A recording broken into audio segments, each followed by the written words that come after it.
Sa pagsusuri ng mga forensic experts sa autopsy ng SAF-44, may nakita silang indikasyong tumagos ang bala sa dapat sanay bulletproof na Kevlar helmets ng 4 na SAF commandos.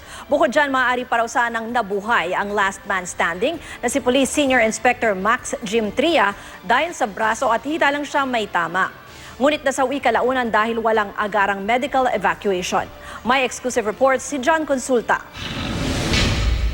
Gamit ang autopsy report na nakuha ng GMA News, pinag-aralan ng mga forensic experts ng Public Attorney's Office ang iba't ibang detalye na nakita sa mga labi ng SAF-44 para sa wound analysis and trajectory reconstruction. Posible raw na marami sa kanila namatay sa mga unang oras pa lang ng bakbakan.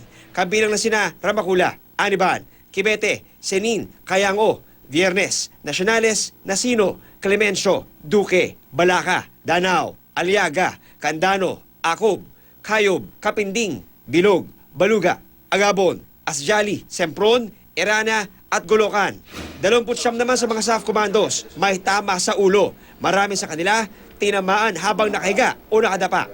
Pero ang last man standing na si Senior Inspector Max Jim Tria nakatayo ng tamaan sa kaliwang braso at kaliwang hita. Kaya pa raw sana niyang mabuhay ng 5 oras kahit tinamaan na ang kanyang femoral artery at vein. Pero dahil walang medevac o medical evacuation na dumating, naubusan siya ng dugo na naging sanhi ng kanyang pagkamatay. So matagal yung bleeding na ito. Ang ibig sabihin, matagal na nabuhay si Tria.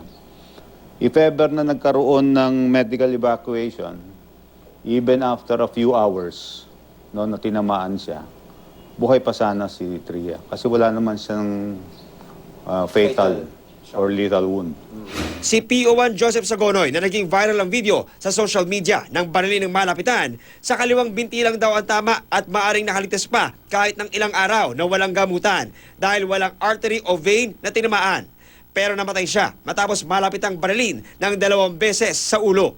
More than 2 feet yung distance noong muzzle of the gun mula doon sa target, kay Sagonoy. Kaya walang smudging o walang tattooing doon sa biktima, Si Inspector Ryan Pabalinas, unang tinamaan daw sa kanyang kanang binti at paa na naging sanhi ng kanyang pagbagsak. It's possible na naunang shots ito, the frontal shots na una, nung natumba siya, saka siya tinira dito. Nang malapitan ng kalaban, pinuruhan siya sa ulo at likod habang nakadapa pa. Sa huli, 16 ang tama niya ng bala. Nagtataka naman si Dr. Erfe dahil may indikasyon na sa kaso ng isang SAF commando, tumago sa suot niyang bulletproof Kevlar helmet ang bala ng kalaban. Kung pumasok siya at irregular yung contusion ibig sabihin ay Kevlar ang doon, naging maaring naging cause noon.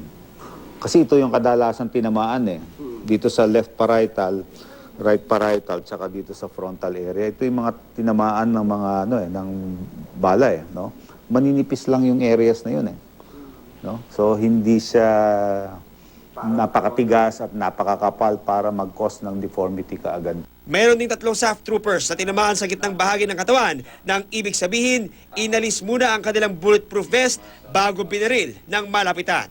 John Consulta, GMA News.